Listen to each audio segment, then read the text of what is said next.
when you look at trying to conquer a fear and you're taking yourself outside your comfort zone, the growth that you'll get will be absolutely amazing. And that could be doing a coaching session with you, or it could be tackling that thing that you've always wanted to do. It could be just learning the piano or playing a new sport. There's so many different things that I'm sure that people have fears about that they say, oh, I can't do that. And I think what I learned is that when you do that enough and you do that reflection piece around where you were and where you are now, it can give you so much confidence in other aspects of your life that you don't even realize. Trying to conquer that fear that you have.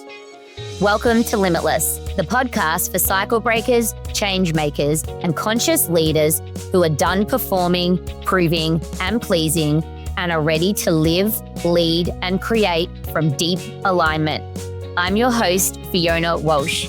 Every 2 weeks, I hold space for real soul-expanding conversations with guests who are still in it. They're navigating their biggest fears, shedding old identities, letting go of patterns that no longer serve them, and rising into their limitless potential. Together, we share what it's really like to be human, messy, raw, imperfect, and learning to own every part of ourselves, even the ones we've tried to keep neatly tucked away. We go deep into the work of coming home to yourself, getting out of your head, feeling safe in your body, letting go of old stories, and creating a life that's true to who you really are. Subscribing to Limitless is the best way to make sure you never miss an episode.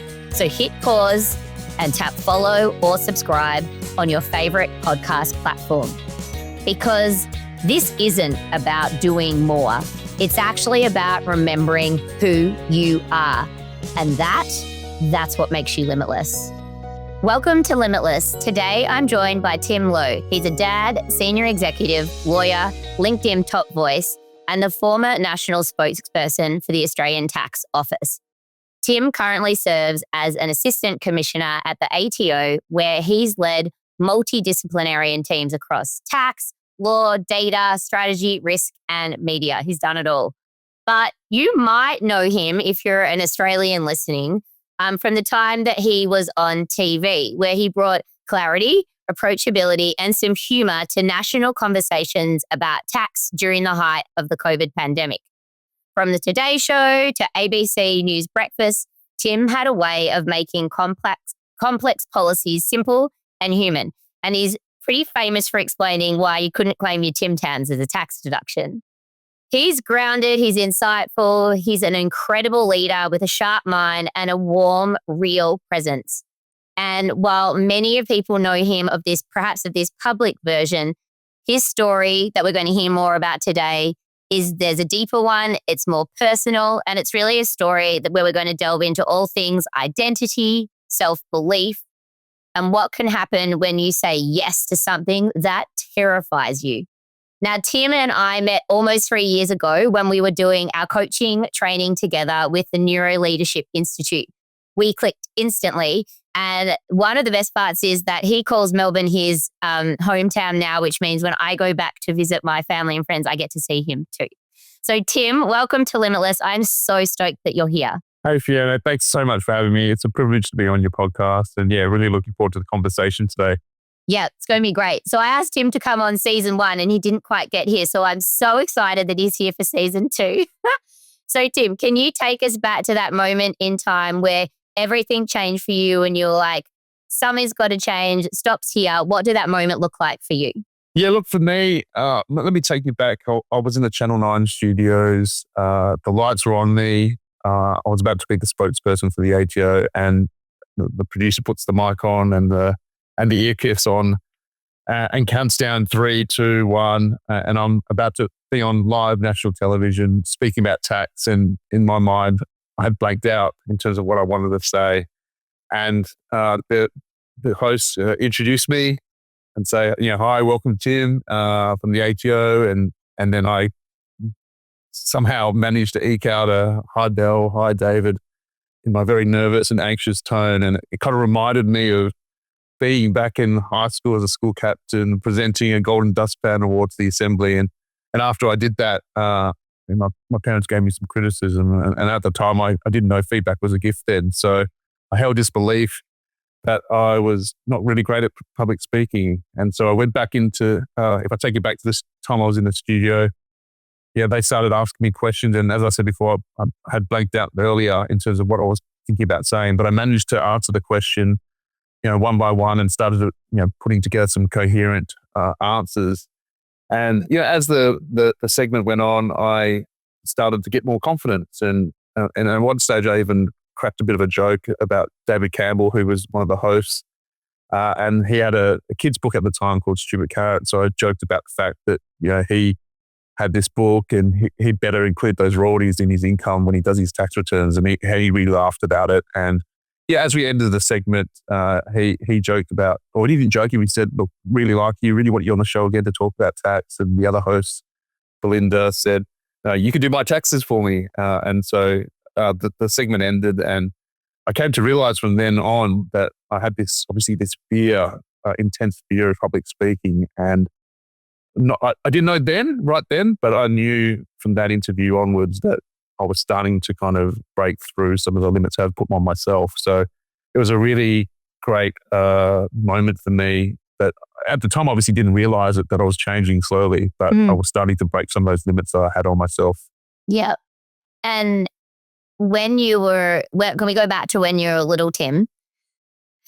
And so how old were you when this happened? Was it like primary school or secondary? Yeah, no, it was primary school. So I think I was 13, and so I've held this belief that I've been really crap at public speaking for 30 plus years. So you put your parents on a pedestal, and they didn't have a lot of time in terms of coming to see me at school. So when they said that, obviously my heart broke. Yeah, at the time, but you held on to the belief. Totally. That was the thing that we do for ourselves when we're as a kid or as a child. I think a lot of people do that, hold on to these beliefs. Yeah. And we've got a core belief about wanting to be enough. And so many of us, and we joke now because you and I are both parents as well. And it's like, we're probably screwing our kids up every day without even realizing it. Because I'm sure when your mum and dad gave you that feedback, they were like, oh, this will help him for next time. Not to know that there's you as adult Tim shaking in your boots on live TV because of that comment they made to you in primary school. Yeah, exactly. When you were in your role at the ATO and this opportunity came up to be the spokesperson, did you go into the interview process going like, I'm going to slay the dragon, or how did that play out? Yeah, so in terms of how I got the role, I had to do, as you said before, an interview process. So originally, my boss at the time, we were having a couple of drinks on Hardware Lane, which you'll know about, between the lockdown breaks that we had in Victoria, and we were having a quiet drink at the bar, and she mentioned that there was this role available if you wanted to take it. And I thought, well, I've got this fear of public speaking. I don't think I could do this role of being a spokesperson, being on Sunrise and being on the Today Show. So she said, well, why don't you have a think about it? Talk to one of our colleagues who looks after the area. And I did speak to my new boss, who was going to be my new boss at the time, if I took the role. And she kind of talked about all the other aspects of the role. So there's a spokesperson role that everyone sees, but you actually have a substantive day job that you've got to do as well. And so she was explaining to me what those aspects of those roles were. And they were actually quite interesting, right? But also really challenging in the sense that I had never been exposed to that because I'd come to the ATO quite fresh. So I'd only been in the ATO for about 3 years.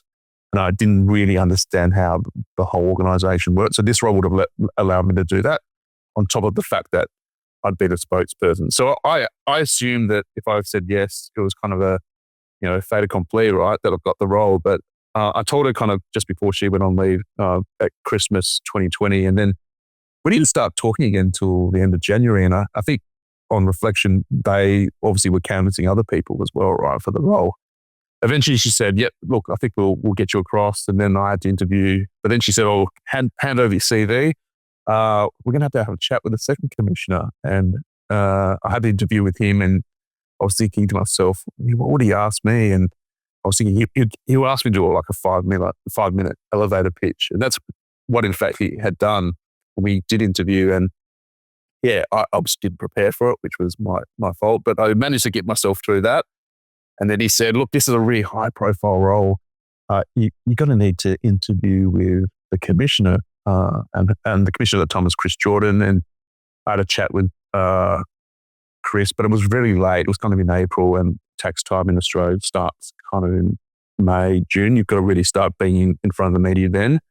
And the only time we could catch up with him was in April, just after Easter. So I went into that conversation with the second commissioner and the deputy commissioner, and we started having a chat. And I was a little bit, fearful of doing the role, as I said before, because I had this fear of public speaking. And he was really nice. He started asking me questions around my, what I've been doing and what my background was. And then I told him I worked in this kind of legal area, or the internal legal area with the ATO, and I could see the wheels turning in his head. And I think in my head, I think he was thinking, well, why did we get this person who's like very legalese, and we've got 20,000 people in this organization, and we've chosen this guy? And in my head, I was thinking, do you really want to choose a guy who's got this Asian background? We take people's money. How's this going to play out in the media? And so I don't know, again, had this another fear that was in my kind of mind about whether I'll be good enough for this role. But what happened was that he was really worried about that legalese aspect, and my assistant deputy commissioner and second commissioner kind of ran in and helped me out and kind of said, look, Tim's done lots of different experiences. We think he's the best person for the job.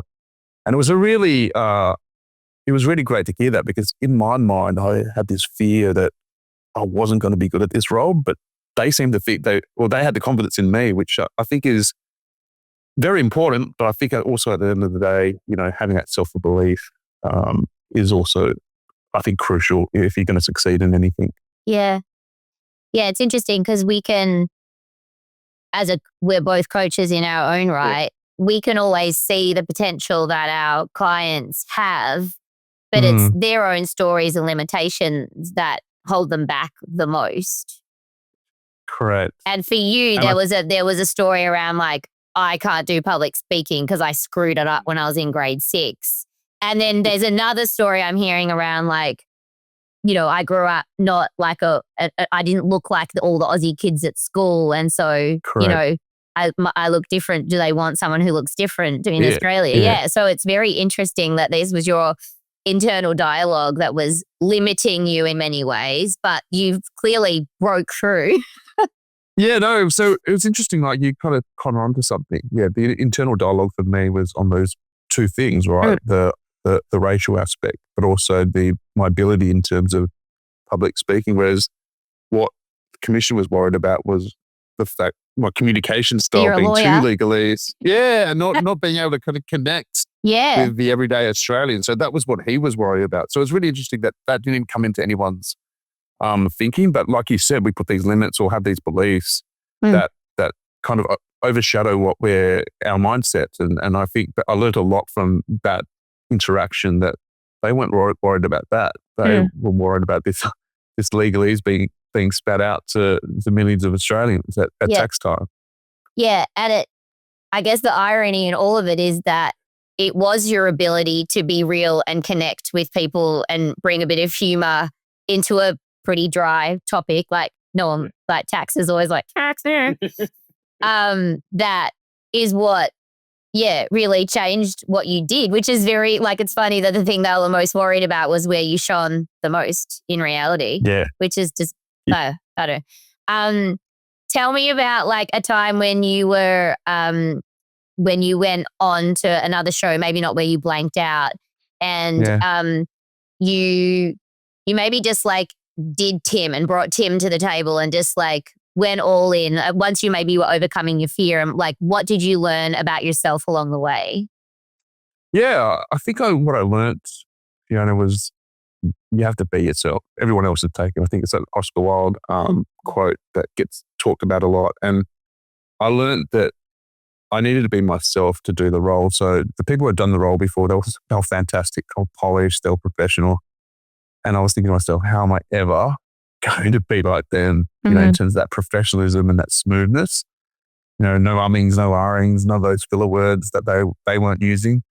So for me, I was really stressed out about how was I going to get to that level. But I think one thing I realized, even from that first interview, because when we do our line, we do practice lines, and with the media unit, and they kind of run through the lines with you before the interviews, and we have some set lines that they want me to kind of speak to. But even in that first interview, when I joked about David Campbell's, you know, children's book, Yeah. I hadn't actually gone through those lines with No, them. because those were lives. your brain had flipped. So you were like, just hoping that you're making sense.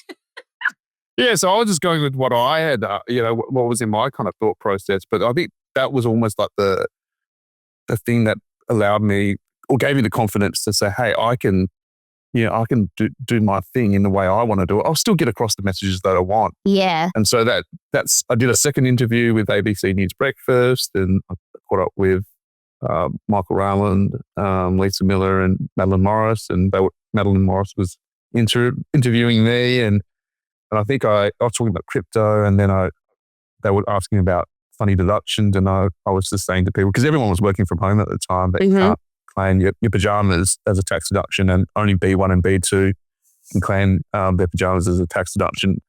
And they just loved it because it resonated with their audience. You know, B1 and B2 are an ABC icons.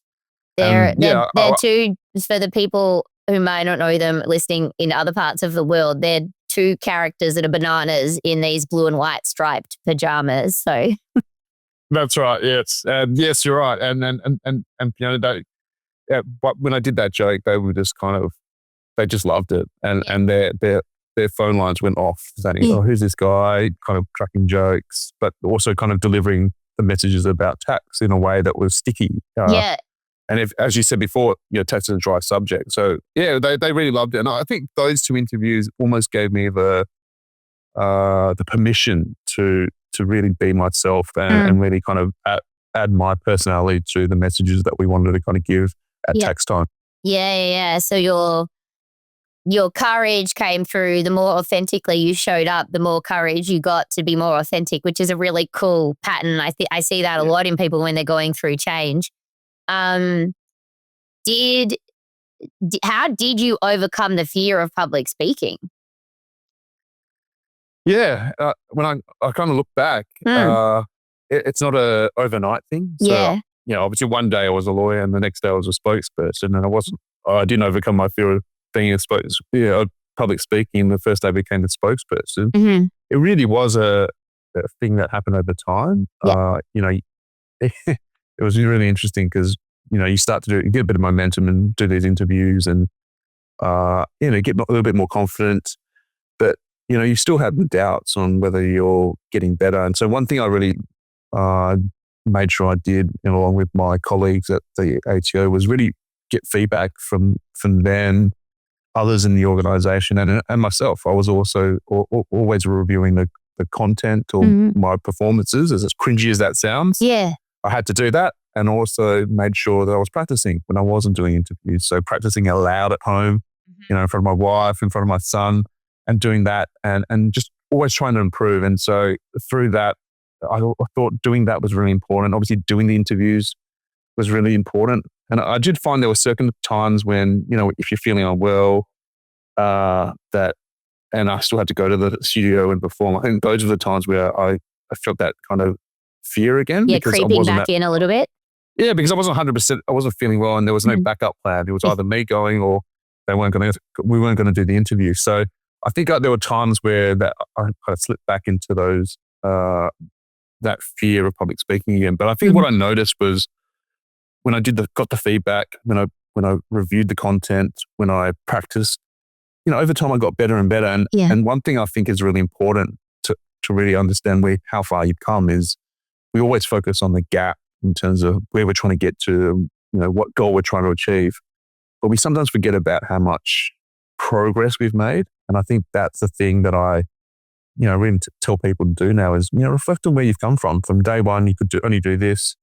And, you know, day 100, you're doing this. So, and I think what I worked out was, as I went into the interviews, like I might have had some funny lines prepared, and sometimes I'd use them and sometimes I wouldn't.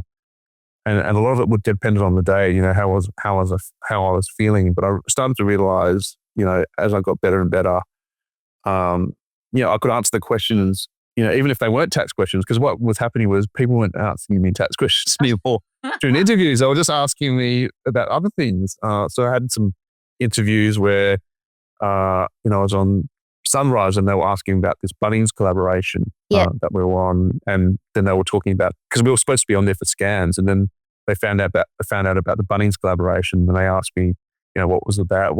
How was it? Why did you do it? And so it kind of led to all these other questions that you wouldn't expect, because I was always preparing for questions about tax. Yeah. And so you're kind of preparing for exam, and then you might get questions like this little questions around here. But they started asking me questions outside of tax. So it really got me thinking and talking on my feet and answering questions on my feet, which was a skill that I got better at as I did it for longer.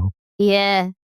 That's really cool. And did you ever have the full mental wipeout blanking thing happen again, or was it just that one time? It was just that one time. It was like I had prepared, obviously the first interview, you're preparing like lots. And then, because I think maybe it was just a shock of being in the studio, having the lights on, the earpiece and the mic, and, obviously looking into the camera.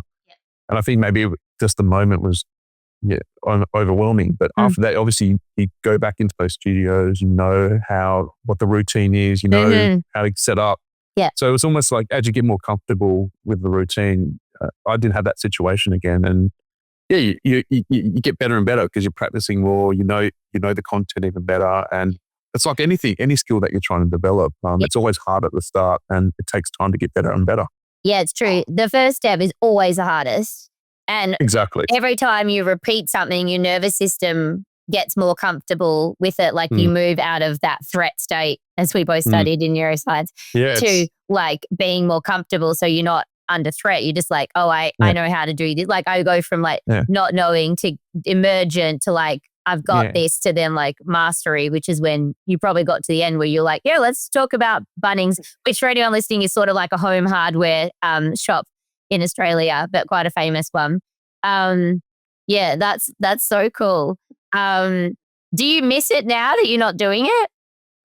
Yeah, people ask me a lot about that, and no, I don't miss really? it. Like I enjoyed, like I appreciate the time that I did it, and it's given me a skill that I didn't have before. Like I said, it was a fear. So for me, I reflect fondly on the time, because even when I was doing it, I knew I wasn't completely enjoying it, in the sense that it was just stressful, because you're not only trying to make sure you don't stuff it up for yourself, but also not stuff it up for the organization. So you had a lot of responsibility and pressure on yourself, or at least I put that pressure on myself. Yeah. But I didn't notice that I was thinking myself, if a future Tim would reflect really fondly on this time, because it's an experience not everyone gets to have, right? Yeah. And I took the risk for, it was not an opportunity that was just kind of given to me on a silver platter. I had to actually take the risk, and also had to jump in and make sure I did a great job. So I think for me, I reflect on the time fondly, but I don't miss it. I'm glad, because it took up your early mornings on the weekends as well, because that you have to come in at 6 a.m. or 6:30 to the studio, do the makeup, and then get into the interview with the studios and the hosts. So you're not going to be popping up on anyone's TV screens as a news anchor anytime soon?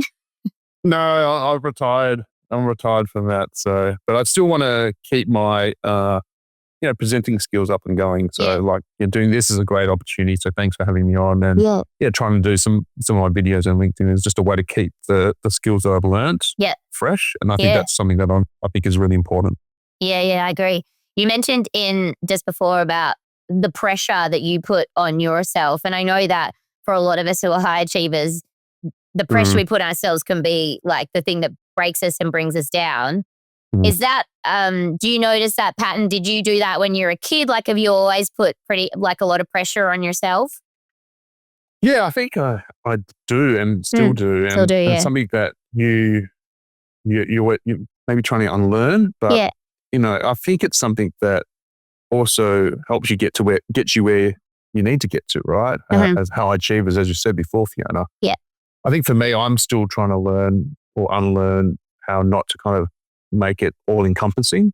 I think that's something that I need to continue to work on, and something that I, try to establish is making sure I've got the boundaries, around my, career and work life, and home life, and making sure that I'm not overdoing it in one sort of quadrant, being the work aspect, and making sure I've got that balance with home life. So for me, it's really important to make sure I'm looking for things, and we've probably talked about this when we were doing the coaching call, around things that energize you and finding what those things are, and being really aware of what the energizes drains you, your right, battery. as well. Yeah. Exactly.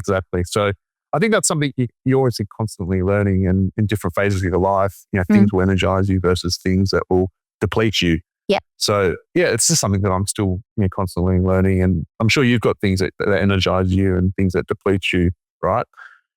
Yeah, I think that I totally underestimated that certain people energize me and certain people deplete me, and that, you know how they say the 5 people you spend the most amount of time with are the ones that shape who you are. So like, I'm way more strategic now in who my 5 are than I may have been in the past. And if I'm also way more aware of my energy. So if I'm hanging out with someone and they're like low vibe and they're complaining about everything, like, obviously, if it's like a good friend who's having a hard time, I will sit and hold space for them. I get that. But if it's someone who's there's always stuff going on and and they're not like a really good friend, or even like, I remember going back into the office after COVID, and I had a much shorter bandwidth because I had 3 little kids in daycare and school, and I was trying to like get everything done. And and people come and have a chat. And I realized I used to be the person who would listen to everyone and hear all about their kids and the dramas and stuff.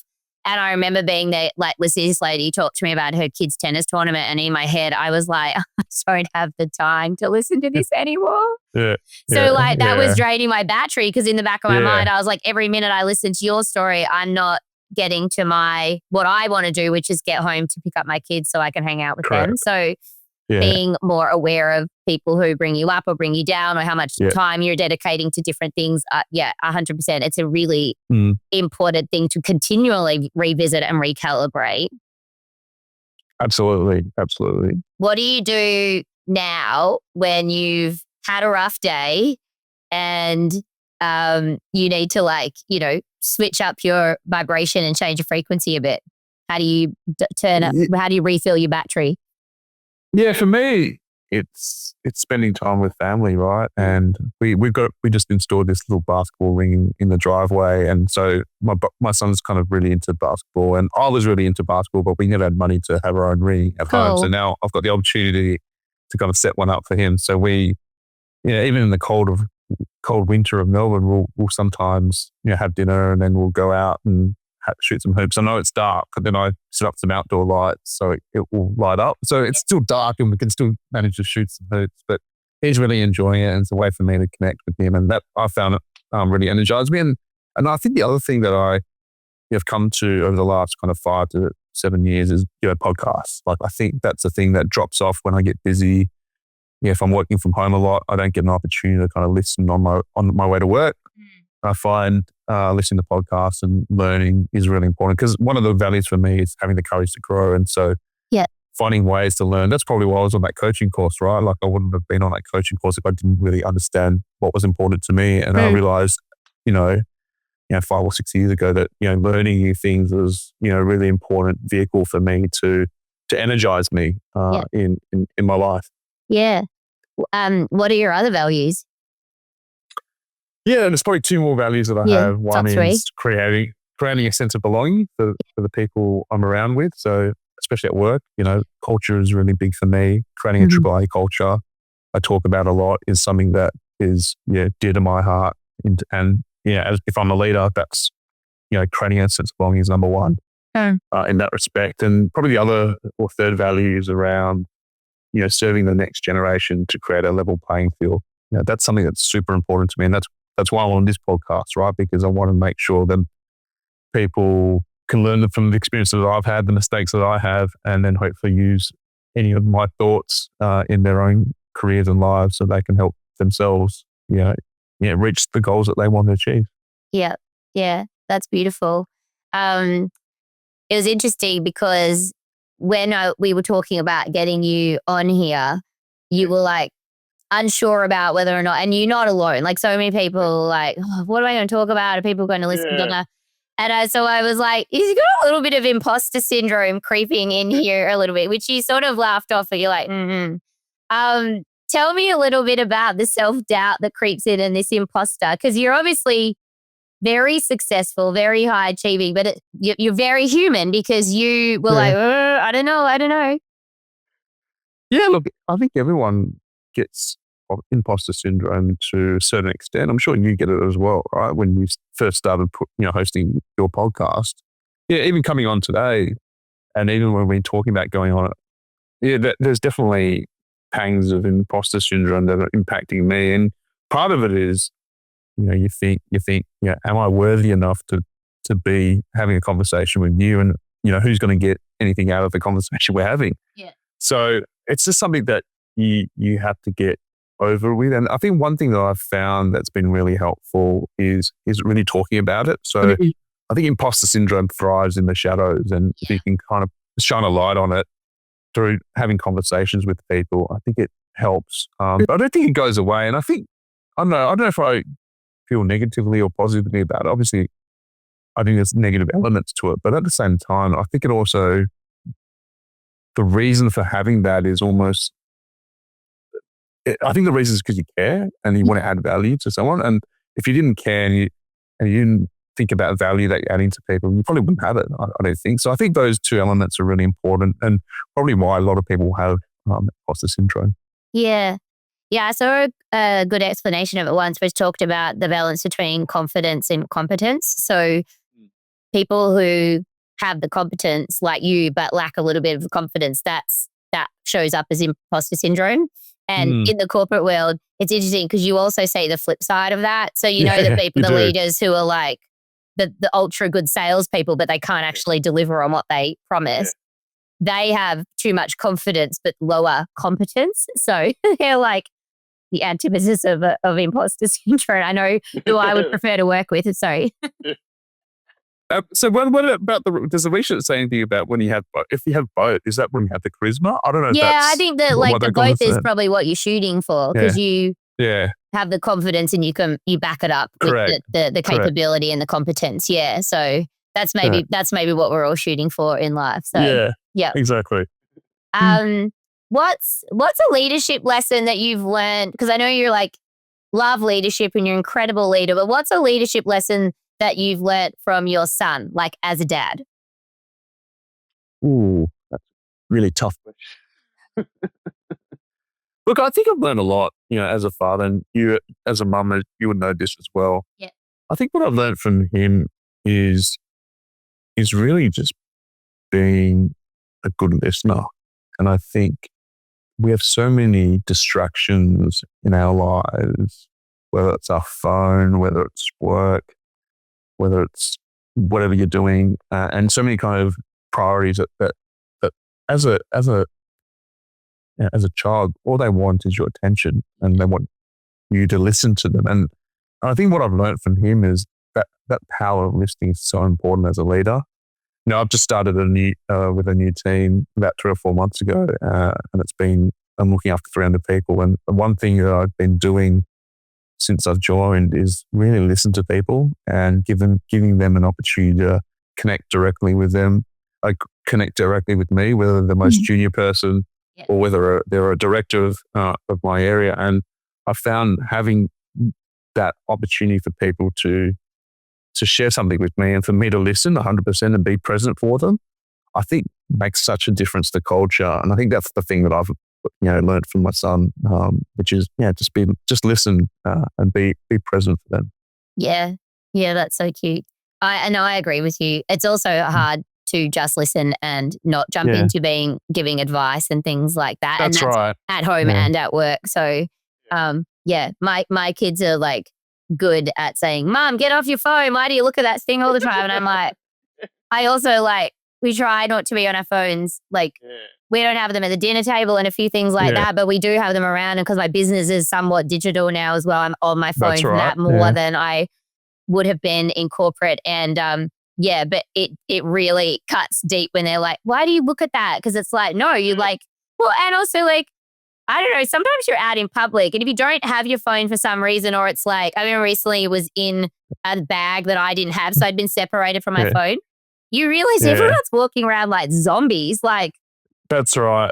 That's like, so true. We're way too addicted to our phones. So, but it's good. It's good when your kids give you those little wake up calls of like you're in your phone, you're like, don't get distracted. Because I'm terrible. I'll be like, oh, I'll check something in the school app, and then I'll like be checking 16 other apps, and they're like, Mum, did you check the school app? And I'm like, getting onto that now.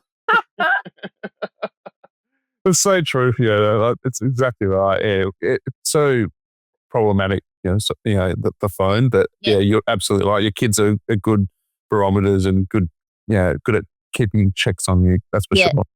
Do you know how your like breakthrough moments in the interviews on it with the media, and that was when you like infused some humor into, as we said, a dry topic.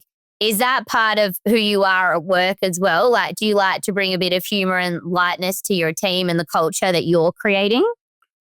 Yeah, look, I think for me, I want people to be engaged and have some fun in my team. And so the work we do can be quite emotionally draining. We're sometimes dealing with vulnerable taxpayers, and some of the you're going to have disagreements with taxpayers, right? Because it's tax, right? It's money, and so you're going to have those situations where you want to make sure you've got a culture that's fun, engaging, and supportive. And as I said before, I want to create a space where people feel like they belong. So try and have a bit of fun. We sometimes do a town hall every month, which is the all hands town hall for the 300 plus staff that I have. And we also do a Spotify list, which I get the team to give me some songs for every season. So obviously you guys are heading into, or in summer at the moment. But for us, it's winter. Yeah. Here in Australia. So we did a winter playlist. So it's just an opportunity for us to all kind of connect to each other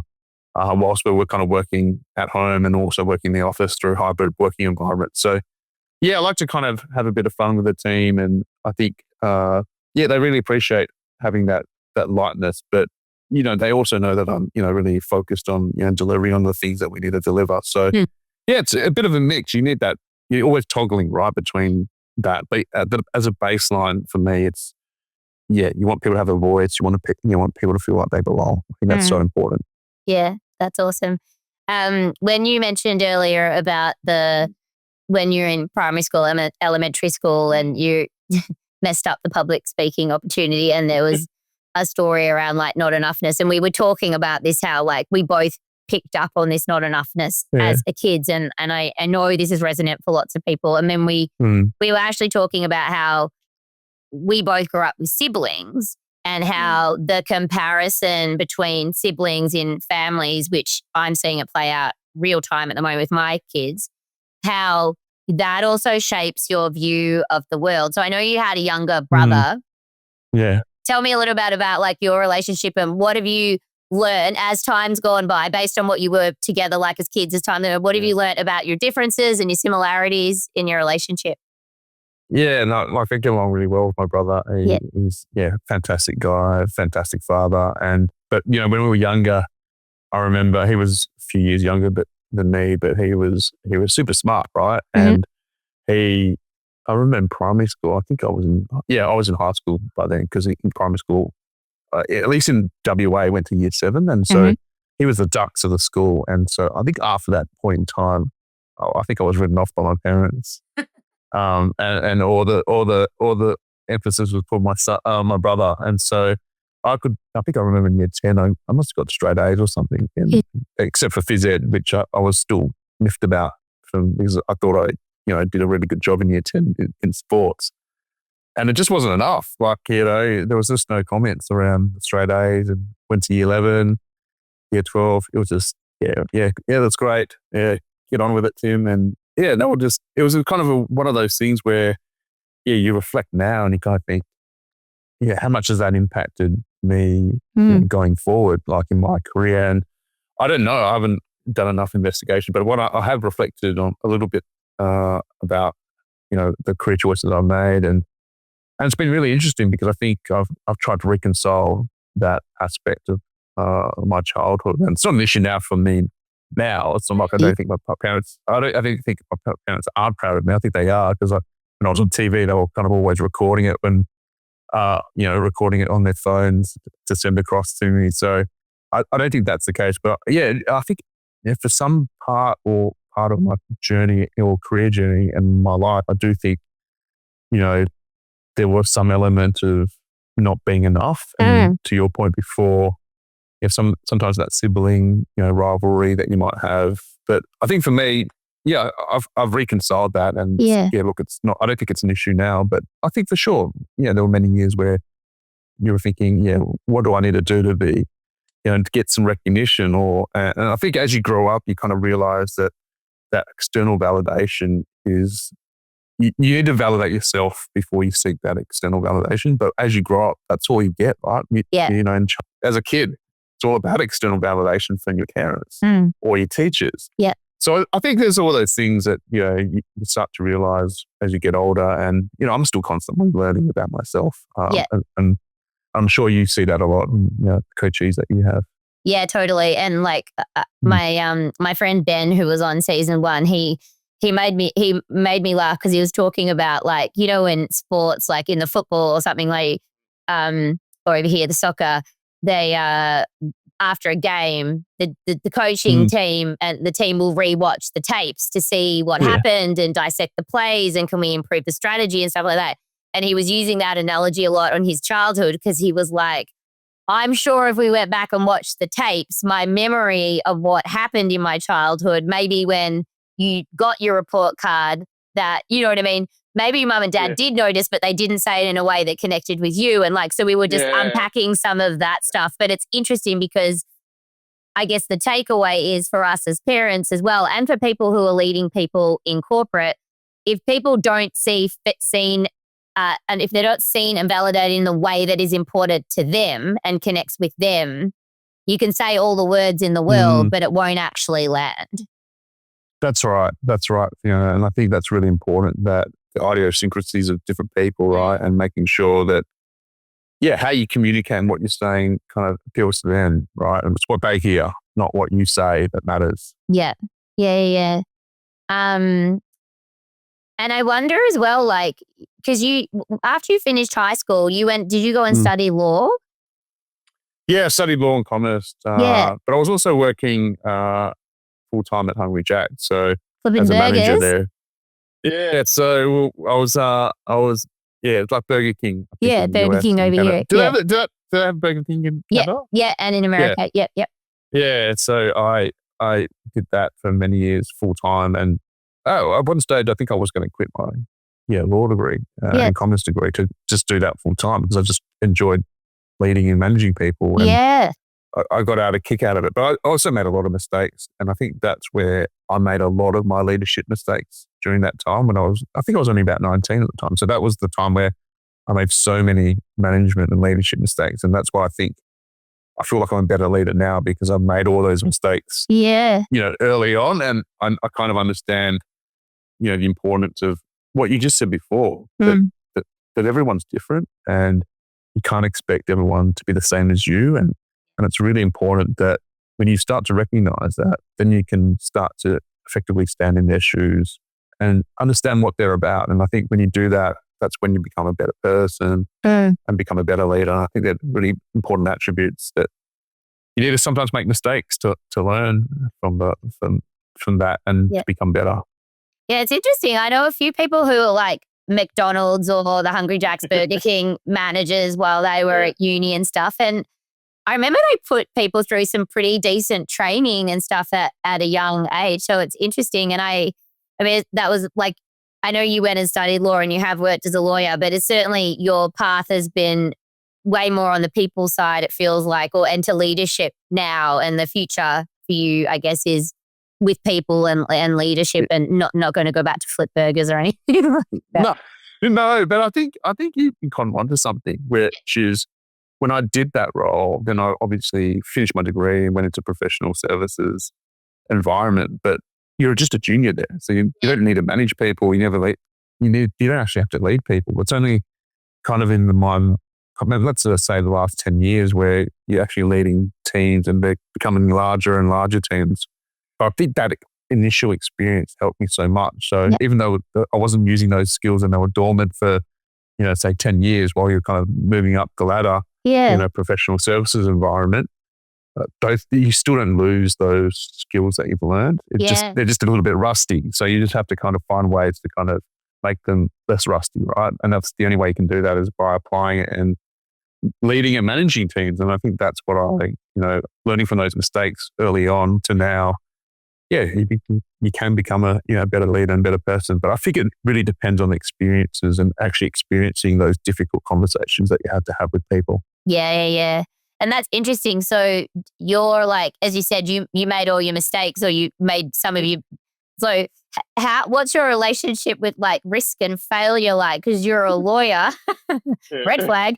Tell me about like, what is your relationship with risk and failure and how do you respond? Because everyone messes up. So how do you respond when you find yourself in that situation? Yeah, I think it's a bit of an evolution, like in terms of, obviously as a lawyer, your job is to eliminate risk. Yeah. That is your number one job. Yeah. Yeah, exactly. So, and you've worked in that law firm environment as well. So you know what it's all about. So for me, in that environment, you're kind of being risk averse and making sure you're trying to de-risk things. But without risk, there's no reward, right? And so when I worked there, in the law firms and BHP, obviously risk averse because if something goes awry, it's all about safety. Yeah, it's really, catastrophic, right? Even the HO, it's the same thing. Yeah. The things that if you get something wrong, it can have some devastating impacts on the community. So you still want to be risk averse. Like I still have a risk averse kind of mindset, but when it came to the spokesperson role, I had to flip, I flipped the switch in a little in many respects because, telling jokes about tax, how's that going to land? I don't even know because I had to try it first. So I took a risk the first time and I think what you try and do is you reflect and try and get the feedback from whoever the stakeholders are. And in this case, the most important stakeholders are the audience and making sure they understand what you're trying to say. Because if you think about, what you're trying to communicate, you're communicating a really dry subject when that person is already kind of doing something else. They're probably cooking breakfast for their kids or they might be in the dentist chair getting their teeth pulled out. Who knows, right? Because, there's a screen that's, when you're on the chair. So you're trying to find ways to make sure that the information you're talking about and the messages that you want to get across are sticking, in their mind, as I mentioned before. So I think for me, it's just making sure, people, connect with you in that respect. Yeah, that's cool. I think, the dentist chair analogy is quite a funny one. But so one last question I always ask people, Tim, before I go into the rapid fire, and it's about change.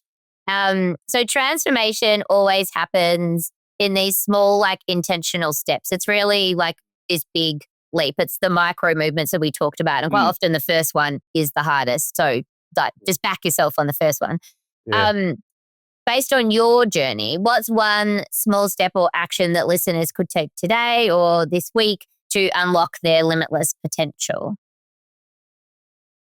Look, I think one thing that people can do is think about a fear that they had and really reflect on why it's a fear. And, for me, it was public speaking. And even before I did a spokesperson role, there were things that I wasn't doing it regularly, but there were things that I was looking at to potentially improve that aspect of my skill, or that skill. And so I think I looked at different programs like Toastmasters and Rostrum over those years, that 30 plus year period. And I think I tried Rostrum out and it was really great at the time. And obviously life takes over and you forget about those.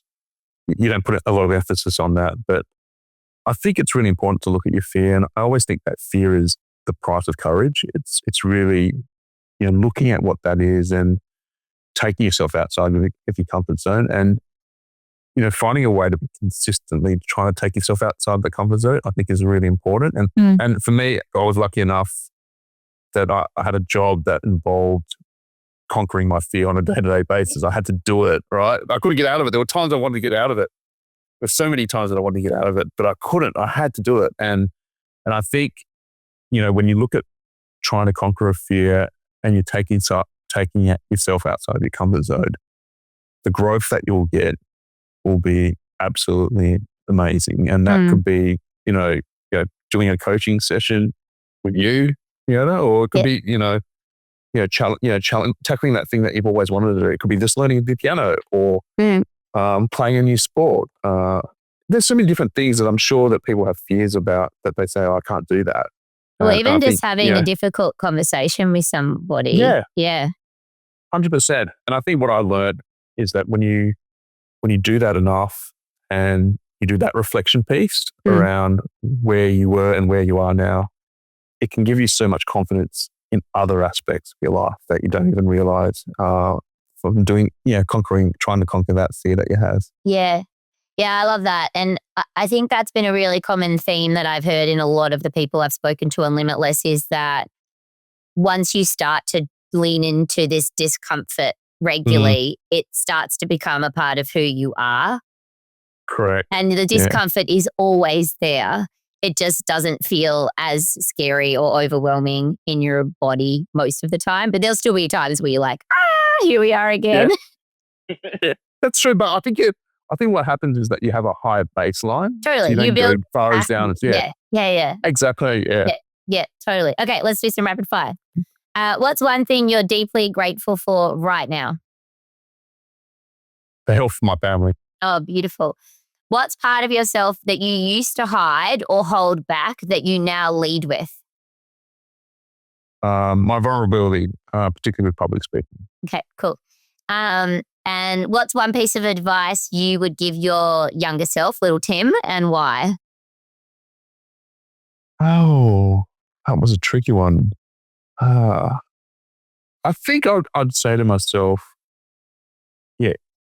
keep opening those doors and not waiting for other people to open the doors. I think even right now, I kind of think about my career today. A lot of the doors, they were opened. I still had to kind of walk through them, and I still had to take a risk and still had to go through interviews. There's so many jobs where, like, even when I think about when my partner went from one law firm to another, he said, do you want to come with me? And I said, yeah, I'll come with you.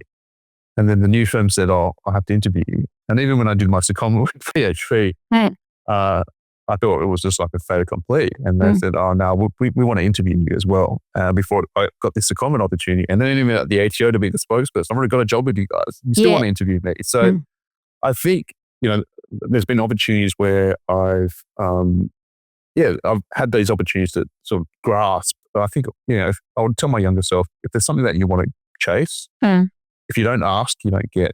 And I think that's what I'd tell my younger self. If there was something there that I wanted to achieve, I should, just ask for it. And what's the worst thing they can say?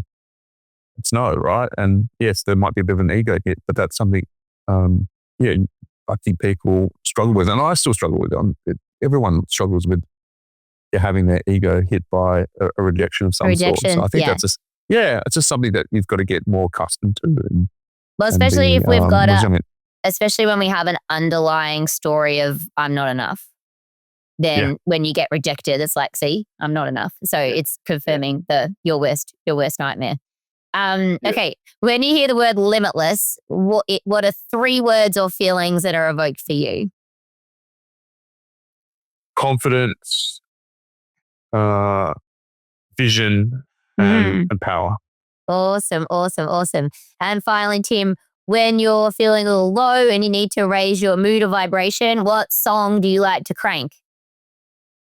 Ooh, that's Happy by Pharrell Williams. Oh, it's a classic. I love it. All right, Tim, thank you so much for coming on Limitless today. It's been such a good conversation. I know that people are going to take so much away from your wisdom, but some of your practical tips and how to blast through your biggest fears. So thank you for coming on and sharing your story today.